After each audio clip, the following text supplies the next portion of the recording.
Morning. I'm Dr. Anne Mulhaney, Associate Professor of Change Management at the Centre for Sustainable Innovation at Salford Business School. And this morning I'm here with Sarah Simone from No Code Labs, and we're going to have a nice chat about AI and its impact on business at the moment.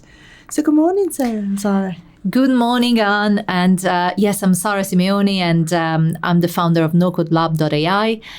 We are an AI growth company based here in Manchester, and my co-founder is based in Cambridge. And we're very happy to be here and, for this podcast. Yeah, we're very, very happy to have you here. And I think AI as a topic is front and center at the moment. Every time I go to an event, every time I look at the news, it's in the press. It seems to be everywhere. But when I speak to businesses, they're still a little confused about what it is and how it can help them. So what are your thoughts on that? I completely agree with that feeling.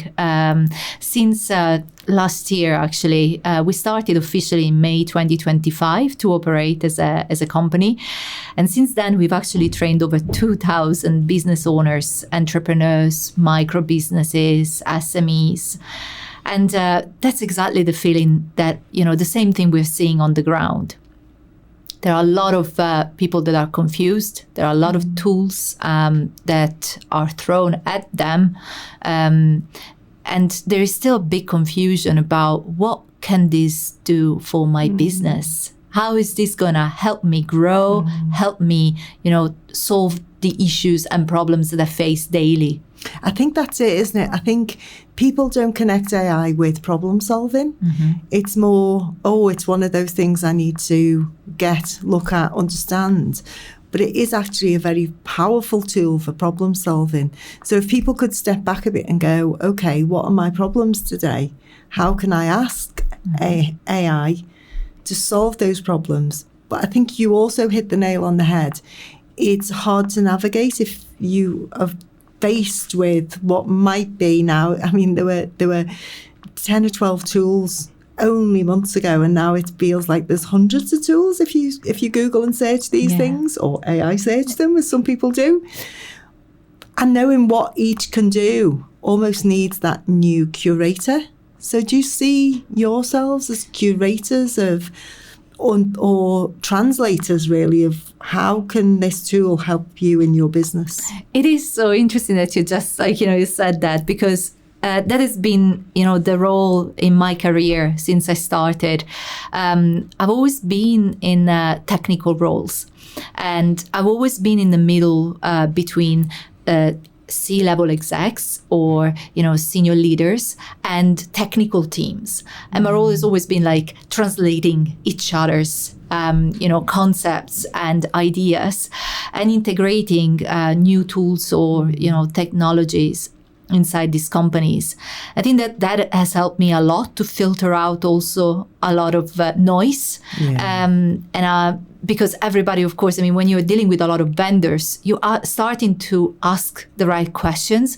But if you're not familiar with the technology, you don't ask. You don't tend to ask the right questions because you lack context. A little bit like these AI models, right?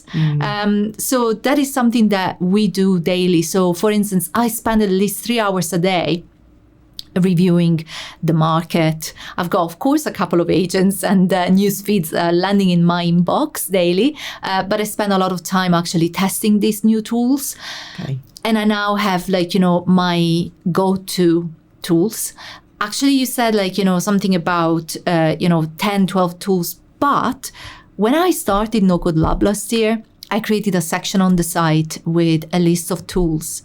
And I probably have over 180 tools from last year. A lot of those have disappeared. Yeah. So it's a fast moving, and like anything where it's sort of innovation on hype at the moment, and AI's a means to an end, and there's a lot of companies coming and going. But almost like the products itself, it's almost fail fast, learn fast kind of mentality with it. But I'm going back to a point we made earlier in that if you don't know what you're doing, you can get yourself in a little bit of a pickle as well. So I think some kind of support in helping you put together models or frameworks to help you navigate that is critical. And we can get on later to looking at the security and ethics side of it all, because they go hand in hand, really. What I'm interested in, to bring this to life a little bit, is I'm a small business owner, maybe in the service sector.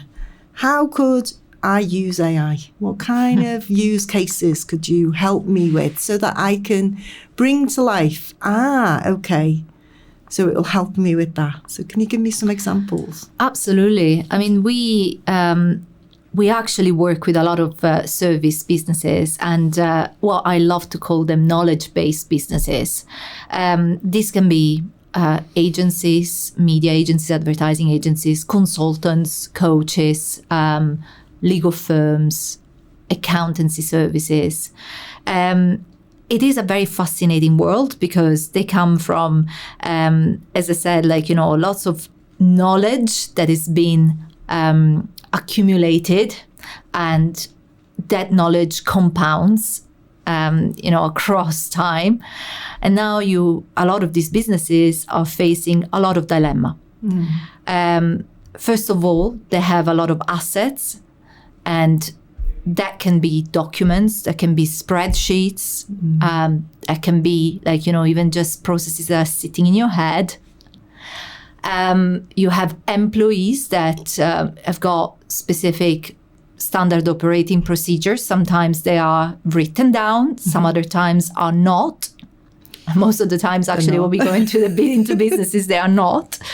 And so what is going to happen to all this knowledge? And this is actually where we come in.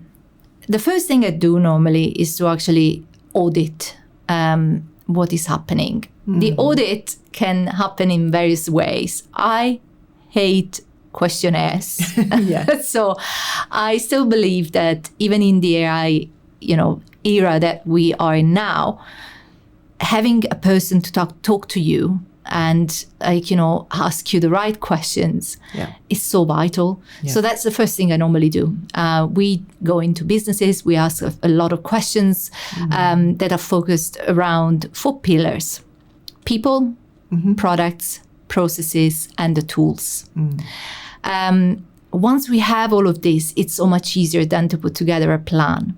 With regards to examples, actually, we have worked with a couple of media agencies recently that wanted to, let's say, create more IP. Okay. And that IP creation, intellectual property creation piece, is becoming invaluable to a lot of the companies we work with. Because so far, your knowledge is just, as we said, a lot of different types of assets. But in the future, this knowledge can be packaged and resold in a completely different way. And that can look like a tool that you may want to use internally at the moment because you are still in MVP stage. Or if you have already tested that tool that you created yourself, thanks to a lot of the new technologies out there and our help, then you may want to actually consult someone a little bit more technical to make sure that that tool becomes something that is client-facing. We are still at the inception of this, and we're still seeing a lot of internal tools and MVPs. Having said that, that is very helpful because, as you know as well, and as you teach us, we need to test these tools before we're going to put them out there. Yeah. I think that's an important point, isn't it? The software's out there to help people at the moment, but the protocols around that, is it ethical? Is it secure? Are we exposing ourselves as a business? I think that's the all-round package that is an afterthought sometimes, as opposed to embedded within the principles of how we move forward. And there's been some scary big things in that, cyber attacks and so on, and it's open or unlocking a way in for security to be breached, which suddenly your business is really then a threat. So I think it really is that all-rounded thinking before you start playing around in this space a little bit. Not to scare anyone off, but to give an air of caution, I think. But as usual, right? If you are not a doctor, you're not going to go in a surgery room and start operating on people. And in a similar way, if you're not a software developer, even if you have the tools in your hands, you're not going to basically start creating tools from scratch in 2 minutes and launch, application in production, like, in a week. That would be reckless, and reckless from us potentially to actually even tell people that they can do that. And that's why we had to be very careful about how we position ourselves, and also how we position these tools to these hopeful developers. Yeah. And I think what you want to support businesses with is the ability to be able to do some of those things themselves, but having the guidance when needed to underpin some of those things. Absolutely. It's all about the framework that sits at the bottom of all of this learning, and then how we can make things more concrete, because we need to make sure that, we actually had this conversation in the past, Anne, and said, at the moment, AI feels very abstract to a lot of people. So how can we make this a little bit more tangible and practical? So that's why when I designed the first, accelerator program, the Vibe Coding Accelerator program a year ago, I wanted to make sure that this was as practical as possible, and that people were able to actually see something in as little as half an hour. That something is, of course, a prototype, a clickable prototype, nothing that is too complex, doesn't have any backend, doesn't have a database. And we're very clear with, the constraints around vibe coding. However, these tools are becoming also very powerful, as we know, and they want us to actually push things into production as well, because they want to prove that these tools can be profitable, and they have a lot of VC backing as well. So if ventures are, capitalists are behind them, they want these tools to succeed and these companies to succeed. And we are basically guinea pigs in many ways, there to actually build and experiment. But we have to be mindful that if we don't have the right expertise and the right guidance, we are going to create monsters. And we put at risk a lot of our knowledge and, IP. Yeah, I think that's critical, that, your IP is what stands out and gives you the ability to be a commercial organisation or not. There's a couple of things that sort of resonated with me as you were talking. There's the ability to use AI in existing businesses to be a bit more efficient, effective, creative, even flip with new products as part of that. And that's great because they often already have a client base. But we've also, you just touched there on, AI is a catalyst for lots of new businesses that have just emerged in this last probably 12 months. And I think the world of commerce is going to change quite significantly, quite fast. And there's two sides to the same coin, isn't it? If you're an existing business who doesn't get on board with this, you'll get people competing with you in this new space. And if you're in this new space, there's opportunity for organisations that are slower in moving to become overtaken. And so you've got to keep your eye on your environment, your industry, to really understand. And in any business environment, there's always competitiveness. There's always customer needs changing. I think it's really important just to get back to basics sometimes and say, who are we as an organisation? What do we believe in? What is our value proposition? Who do we serve? How do we serve them best? And innovation comes when the needs of your customers change and you can adapt to that. And maybe AI can be a tool to help you with that. So are you seeing that when you're speaking to people that come along onto your courses or people who approach you? We have different types of reasons why people approach us. entrepreneurs who don't have the budget to actually, or the know-how. Most of the times they are non-technical founders who have a fantastic idea. Perhaps they're already a consultancy business and they want to just basically expedite some processes or they want to productize some knowledge. And they find, all these tools extremely helpful to achieve that end goal in as little as 4-6 months. Yeah. And I'm saying 4-6 months sounds a lot, but actually you can create a prototype overnight, an MVP probably in a week, but it really depends on the complexity. Then you're going to change your mind. So we don't actually build products. We guide people to actually understand how to build and iterate these products. So we co-build with them in some cases, or we just basically give them the basic framework on how to go out there and build them. Then we have other types of businesses. These are bigger organizations, and it's not about building a new product that they may want to, as I said, put out there and just perhaps fundraise. And they are basically trying to solve their inner, issues within their organization. Yeah. And this could be a process. Yeah.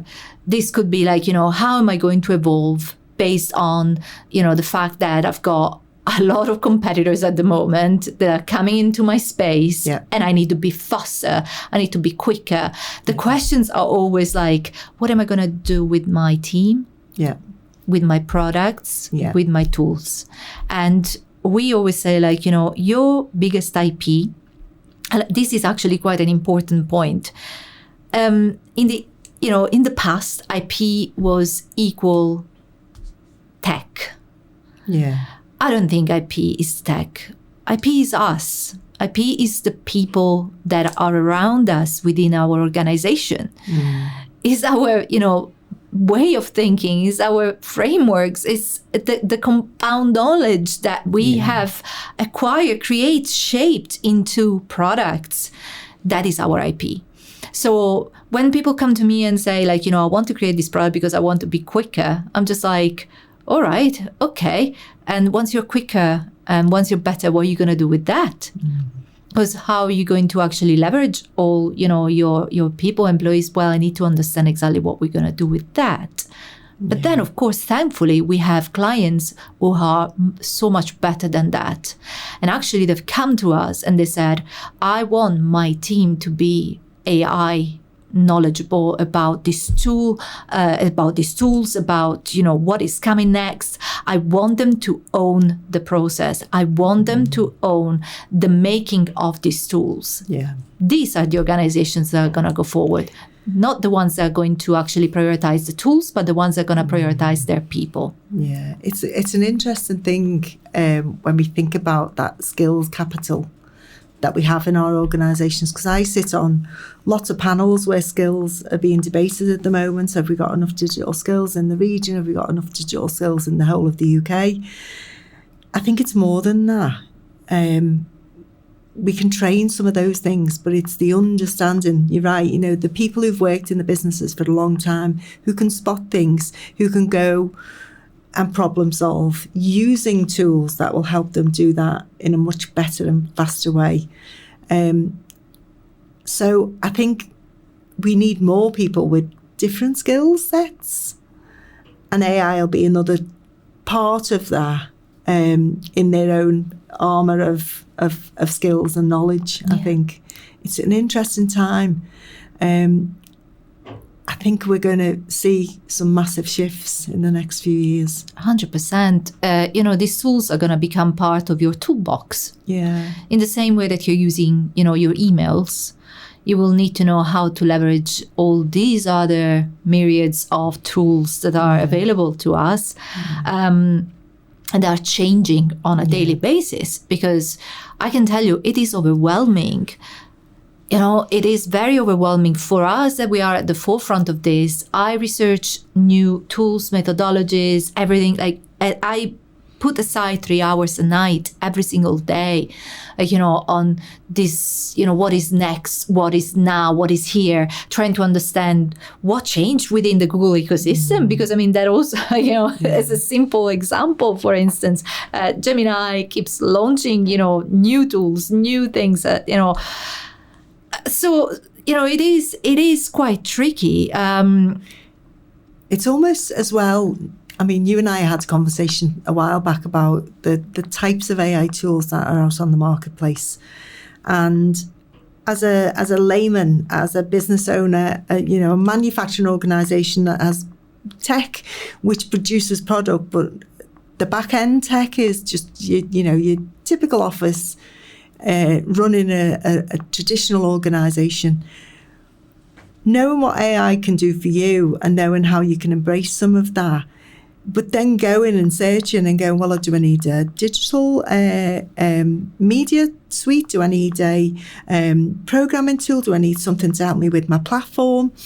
I think that's a bit of a minefield for people, isn't it? Oh, 100%. And that's the beauty, right? That's our IP. That's NoCodeLab.ai IP because the funny thing is that I've got some clients who just basically come to us with a problem, and then do this. I invite everyone to actually do this. Go on, if you have an issue, a problem, or you want to optimize a process, the first thing is you're probably going to go to Gemini, or you're going to go to Claude, or you're going to go to OpenAI, ChatGPT, ask to actually solve this problem. You're probably going to get 3 different answers. Then you're going to basically start chatting more and more and more. These answers are going to become more and more complex. Yeah. Remember, these tools don't have any context whatsoever on your business, on yourself, how you operate, your team, your people, your existing tools, or legacy tools. They don't know anything. So we have now understood this. We are tech agnostic, by the way. So even if we have several partnerships, but we still recommend the right tech stack for the correct client. Yeah. Because if someone is sitting on a Microsoft suite, I cannot go in there and suggest to actually use Google Suite because it wouldn't make any sense. So it's all about understanding what is the real problem and the real need and getting there quickly, because the problem is also this, Anna, everybody wants to develop something as quickly as possible. We're seeing this. However, our goal is to actually make people understand that you cannot always patch things up. Yeah. But you can prototype quickly, fail quickly, throw everything in the bin and restart from scratch, because now you don't have the same costs that you used to have in the past. And I suspect maintaining those systems when you develop them is an afterthought rather than built into how do I make sure this is sustainable into the future of the business. That's often an afterthought, I think. Yes. And, that is something that we are perfectly aware that in the past, we used to have software developers. They were by our side. We would go to them for every single little piece of support. Yeah. Nowadays, they're still there. And I still think that they are extremely valuable. And actually, during all our conversations with our clients, we always say, especially if you are in a regulated sector, you should always consult a developer professional. However, there are things have changed quite a lot. And a lot of these businesses are working also under some financial constraints, meaning that they cannot afford a developer. Some are startups without funding. So they need to go out there and do their best to develop a prototype or an MVP that can work immediately. But the problem is always when you're pushing that publish button. Yeah. What's going to happen to all of this software that you have created? And let's say that a package, is outdated, or you just are going to have a dependency issue, or you're going to have something breaks. Without going to technical, something breaks, something doesn't work. Yeah. You need to have the right knowledge to understand what broke. Yeah. And then if you need some help and support, that is where I think things are changing. We're seeing a lot of our clients, for instance, that have gone through our programs, and they say, perhaps they don't want to build themselves, right? They say, like, look, I love what I've learned, but I don't want to build myself. Then they go to their developers, whether they are in-house or outsourced, and they said to us many times, you know what, I'm so thankful because now I'm a better client. Yeah. I know what kind of question I should ask to our development teams. And that saves you money. Yeah. And provides your teams, technical teams, with so much more context. Yeah. I think it's that next level of understanding. I think you're right. It's asking the right questions because you've got that level of understanding of having a conversation in that space where before it was alien to you. I didn't know the questions to ask. Now I know the questions to ask. I can look like I'm proficient even if I'm only at this surface level. But I won't be getting the wool pulled over my eyes, so to speak. Yeah. It's fascinating, all of this. I just think it is moving so fast, though, that I going back to that really first question, how do businesses keep on top of it? And just like you, and things I say to the businesses I work with almost every day, keep your eye outside the organisation to understand how your environment's changing. Is just as important in this space as it is just in traditional business, isn't it? What's out there? What's happening? What do I need to know?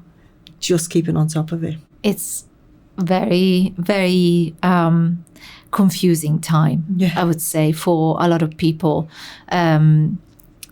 Technology is going very fast, and I don't think that we are able to keep up with the pace of change.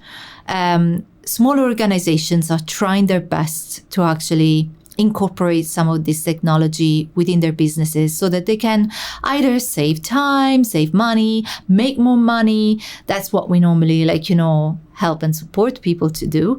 But it's a tricky one. How? And then there is the other question. Let's say that you have integrated all of this, fantastic tools. Now you've got a new product. You're happy. How are you going to price that? Yeah, that's an interesting question. And I suspect pricing models will change because the business model's changing. Yeah, because the output is going to zero. The output value is going to zero. Because if everyone is able to actually do exactly the same thing, in the shortest amount possible, how are you going to price that? Yeah. Have you got an answer for that? Well, we are looking into, I'm a very curious person. I research the market quite a lot, and I'm definitely looking at how the technology is changing and how the technology can actually have an impact on the commercial and revenue models. I don't want to go into too much of technical details here, but, we are seeing already Claude, for instance, Cursor, many other, platforms out there that are enabling us to do a lot of things very quickly, right? We produce a lot of software out there very quickly, but there are also a lot of layers to this. Yeah. When we create normally a tool and we use any of these LLMs, we normally tend to connect these tools with external sources. Let's say that I wanted to optimize my process for my CRM process, and I'm using HubSpot. Yeah. I would normally go to HubSpot, get an API, start creating a new product. Now, this API would normally, have a lot of information in it. Now we are seeing something new that is coming to this space, which, is what they call in this world an MCP, a Model Context Protocol. Now, a lot of people define this as a USB-C to actually put into your AI system. But, I like to actually look into the MCPs as a way to codify a lot of this material and make it more digestible for these agentic systems. So instead of just basically getting the LLM to read the full GitHub repo, you're just basically going to say, and then act on it. You're basically going to say, look, go and pick, you can actually, read this contact and return information on that contact. And then you have another piece of code that says, now you can delete this contact from the CRM if it's not replied for X amount of days. Now, even if this seems like, just a piece of fancy technology, let's now translate this into what we have. In what we are seeing at the moment, we have a lot of businesses sitting on a lot of knowledge. This knowledge is scattered around. We said before, it could be PDFs, it could be Excel sheets, it could be people heads, it could be anything. But what if we were able to actually combine all this information? Back in the days, even now we have we used to have data lakes. Imagine knowledge lakes, knowledge data lakes. We're going to have all of this information combined and then packaged in a way that it can be accessible by a client in a programmatic way. Now, that could be fantastic. Obviously, a lot of people would argue, yeah, but in this way, I'm basically making my knowledge accessible to everyone. But I think, that is exactly what the full point is, that you should make your knowledge accessible to everyone, but you should still have your expertise on top, position it on top of this knowledge. Yeah. That is the actual value. The value is still in you as an individual. Yeah. And monetizing that, there's an entry point, which could be free or could be free. Minimal transaction. But the real value is the human element of all of that. 100%. It's as usual, right? We have the freemium model.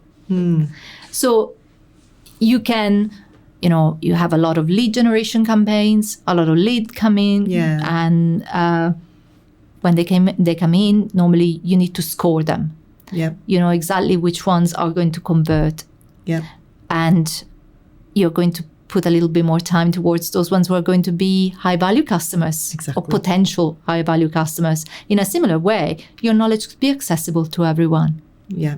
And actually, that is a very good way to increase, brand value. Yeah.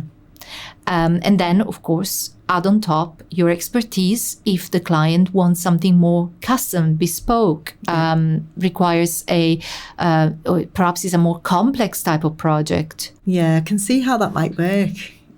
But it's planning that in, isn't it, from the beginning? How am I going to use this?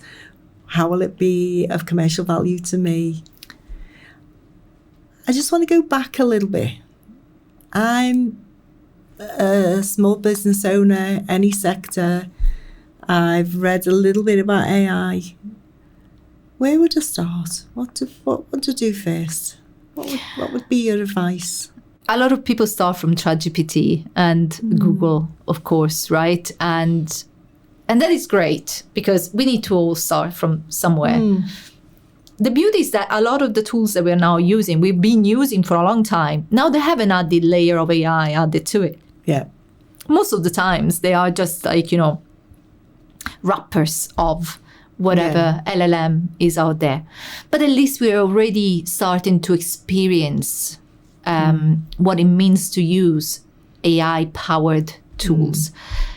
The next step is to really understand how these AI-powered tools can help us to save, as we said, some time or, save us some money or help us, grow our business. Yeah.